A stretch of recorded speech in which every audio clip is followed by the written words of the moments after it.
kids, we got to teach our kids to stand for something. If you don't stand for anything, then really, what are you doing with your life? So Seattle Public School students decided they were going to take a stand against changes to school lunch. Let's talk about it in our segment, Unbelievable.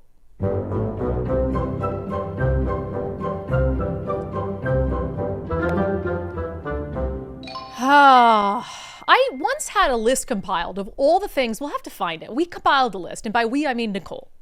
I know that one time Nicole compiled a list of all the things that Seattle Public School students had walked out of class for last year. And the list was like a mile long. They will stage a protest for anything and everything. Palestine, BLM. They had a couple dumb ones that were really bad. I mean, this is probably takes the cake. But it was like this long list of things. They'll walk out for anything. And that's not by accident. They're being trained to be activists.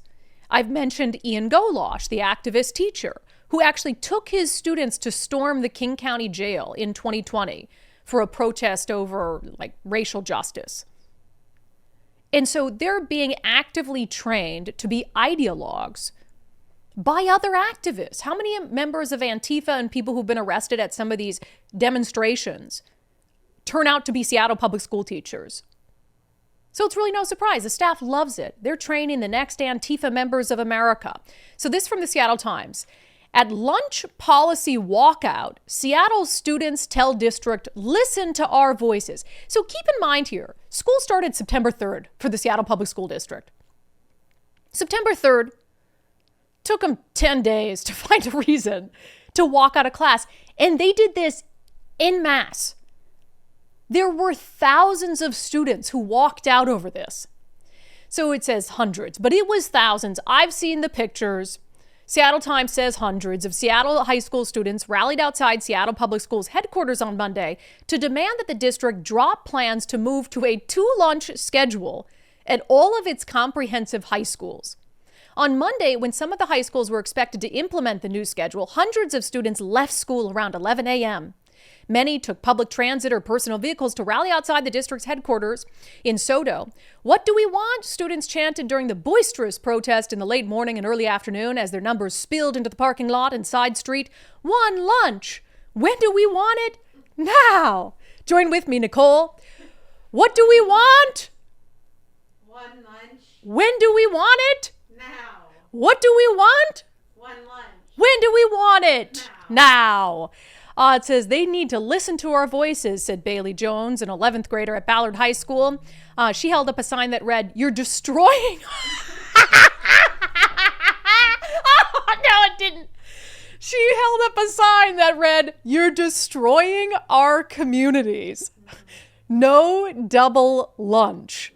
So the school, these schools are getting big. They're going to split the lunch into 2. This student, Bailey, 11th grader, said, this is destroying our communities.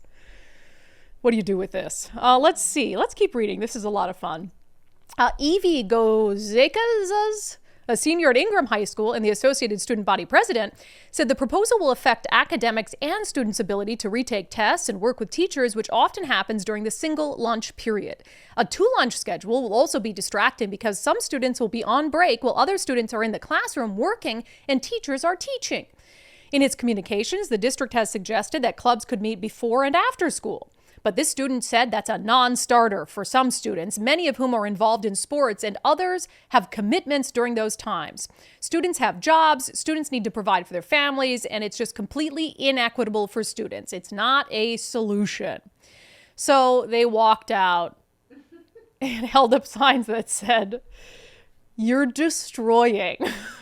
You are destroying our community. I mean, we are raising the next generation of entitled, whiny babies, leftist, whiny baby activists. And look, maybe there is, I'm not saying there's no legitimate complaints they might have if they actually were using this lunch period to do other things and they have a job. Life's not fair. Wake up earlier in the morning.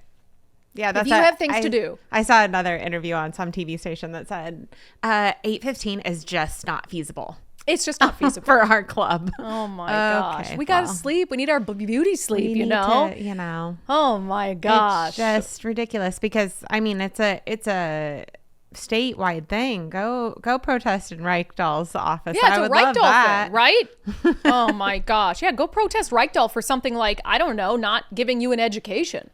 Right. Can we get right into our daily subscriber show poll since it's related to this? Yes, we may. Okay. You might have to give me a second to get That's the all right. poll in. I asked you guys in our daily subscriber show poll on Patreon, Locals, and X about this because we've seen so many of these student walkouts. It's like, what is the line? Because they walked out a lot over the climate, right? And one of the things I said, and people were saying it was wrong. There were some angry parents. This was a couple years ago when students walked out in protest of climate change, that their kids got in trouble for it. And I was like, look, free speech is not without freedom of is not without consequence. And so that's actually a great lesson to teach your kids is, hey, Susie, if you want to walk out of class for this, you can do that. But remember, using your voice and speaking out for things you believe in sometimes has consequences. That's a great lesson to teach a child. But instead, in so many of these instances, especially in the Seattle Public School District, it's like, no big deal. No big deal, go out because they want them to. They want them to go out and become little activists. So I asked you guys, regardless of what the protest is about, should public school students be allowed to walk out of classes in protest without receiving some sort of disciplinary action from the school? Because you could say, and you have to apply this to everything, like what if they walked out for Charlie Kirk?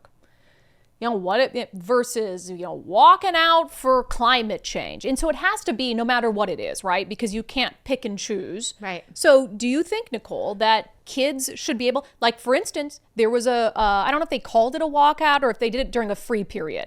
Like if kids were to walk out in support of protecting girls' sports.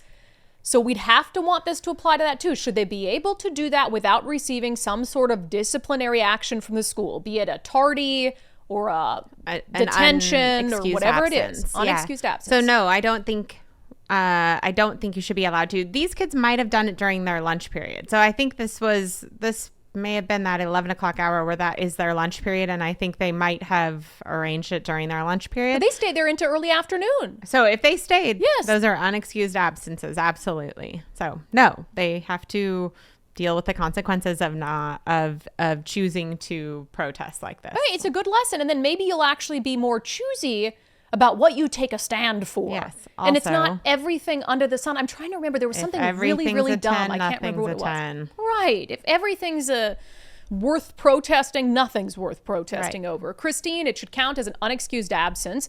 Sick of Wah says, no, test scores are in the toilet. They need to be in class. Although, you know what? I don't think they're learning anything in class either. Well, I like how the excuse was, well, we need time to retake tests. Why don't you pass it the first time? He says, if you're truly passionate about something, they can protest outside of school hours. Teachers that are encouraging students to walk out should have consequences too. I agree with that. Amen. They should be teaching the fundamentals and not pushing their agenda on the kids.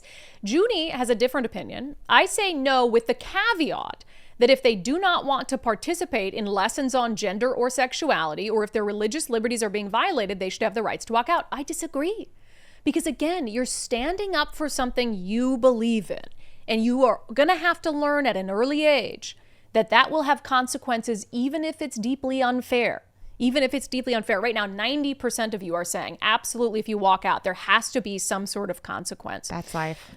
Ken said, Brandi, when it comes to Seattle schools walking out, it's the equivalent of give a mouse a cookie. My favorite literary reference, and it is true. Matthew, if you want to protest, do it outside school hours. Right, they just want to miss class. Obviously, they just want to miss class.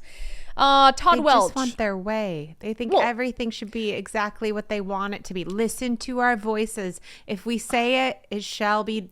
Right. It shall be. HR, that's yes. it. We're the bosses. We're the boss. But I also think there's a lot of hanger-ons. We're like, oh, okay, I'll miss class. But they're told they're the bosses. Yes. They are 100%. told that. I agree.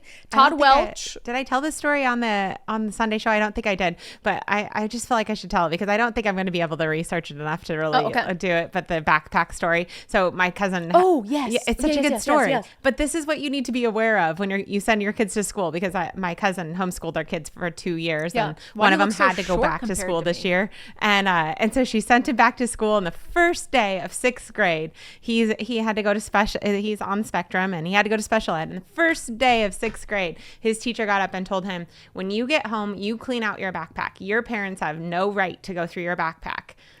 That's what they told him. How crazy is that? And before you tell what he said, because it's wild, how many stories have we broken because a parent went through a kid's backpack and found something and was like, what the hell is this? So I almost think that's a response for the teacher to tell the kids on the first day of school, your parents have no right to go into your backpack. So what did this amazing kid say? So he went to his special ed teacher, so that was his connections teacher or something like that. And he said, I'm not going to follow that rule because my parents own my backpack and they can go through it anytime they want. I love that so much. I love. Yes. And he came back and told his mom, just so you know, there's a rule I can't play by. You can go through my backpack anytime you want. And he does. He gives his mom everything. And every day he comes home with some gender crap. And she's very this close to pulling him back out. So it's pretty wild. Yeah, that is crazy. That's a crazy story. Todd Brisky says the disciplinary action is what makes a walkout meaningful. Otherwise, it's just a fun thing to do. Yeah, I agree. That's what gives it meaning, right? There's some risk involved associated with it. So, all right, good ansers per the usual. That's a crazy story. That's a crazy story. That's what they want to divide. They want your kids to think that they are their own person. They have no connection to you and your parenting. And I have so many friends right now that are really struggling with their high school students and their, new college students and this detachment that they have. And I really think they're being taught it in schools. You don't need your parents. You are your own person. You don't have to respect your parents anymore. You don't have to answer to them. And I think it's coming from school. Well, of course it is. I mean, but you're your own person, but we're going to shape you into the person we want you to be. But, it's creating all these little sexless, genderless robots who will go out there and do the bidding of the Democratic Party. That's 100% of what it is. Wild. It's very, very scary stuff. Beware, and send us this crap. Send us stuff. Send us what's in your kid's backpack. Okay? Let us know what's in it every day.